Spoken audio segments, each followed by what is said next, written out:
Hello viewers, welcome to my channel Human Diseases and Genes. Today I will discuss about Klippel-Feil Syndrome, that is KFS. Klippel-Feil Syndrome was first described by French physician Maurice Klippel and French surgeon Henri Feil in 1912.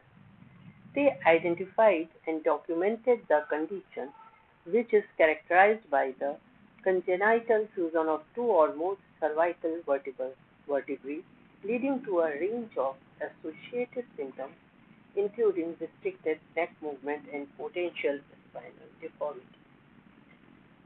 Klippel-Feil syndrome is a congenital condition characterized by the fusion of two or more cervical vertebrae in the neck. This fusion can lead to a range of symptoms and associated features. Prevalence of KFS is approximately 1 in 40,000 to 1 in 50,000 individuals.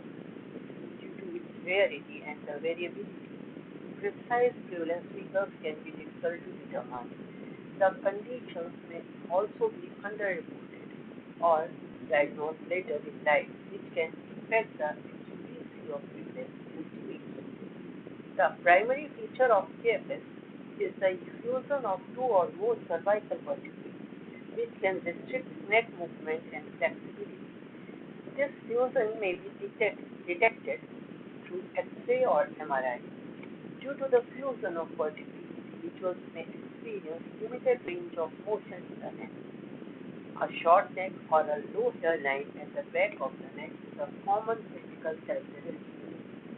KFS can be associated with other skeletal abnormalities such as scoliosis, that is the curvature of the spine, or abnormalities in the thoracic or lumbar spine. In some cases, the fusion of vertebrae can compress the spinal cord or nerve, leading to neurological symptoms like pain, weakness, or sensory changes in the upper limb. Yes. KFS may be associated with other conditions including heart defects, renal abnormalities, or hearing loss, though these are less common. Klippel-Feil syndrome can result from a range of genetic factors and has been associated with several genetic mutations and syndromes. Mutations in growth differentiation factor 6 gene have been associated with KFS and are involved in the development of the spine.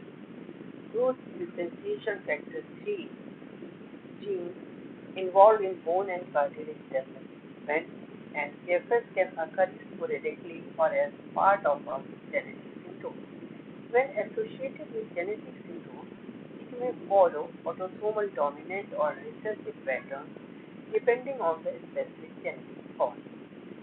KFS is diagnosed through a combination of clinical assessment of physical symptoms like a short neck and a low hairline, imaging tests such as X-ray, CT scan, and MRI to confirm fused vertebrae and evaluate the spinal cord, and sometimes genetic testing to identify gene mutations like EDF6, EDF3, or NEOX1 in cases with a family history or other abnormalities. Ultrasounds may also be used to check for other associated organ anomalies like kidney shortness. Klippel-Feil syndrome treatment is primarily focused on managing symptoms and complications, not curing the condition, and involves a multidisciplinary approach. Because KFS can affect multiple organ systems, a care team often includes specialists in neurology, orthopedics, cardiology, and more. Conservative options include physical therapy, pain medications, and breathing. Physical therapy helps improve mobility, strengthens muscles in the neck and shoulders, and enhances the range of motion. Pain relievers and medications to reduce inflammation is used to manage symptoms. Surgery is generally reserved for cases with progressive symptoms or severe issues. Procedures are performed decompress nerves and stabilize the cervical spine line. In some cases, surgeons remove blockage causing spinal stenosis or perform spinal fusion procedures to correct stability and deformity.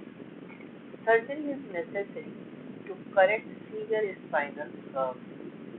Long-term monitoring and treating associated conditions such as heart or hearing are also essential for comprehensive care.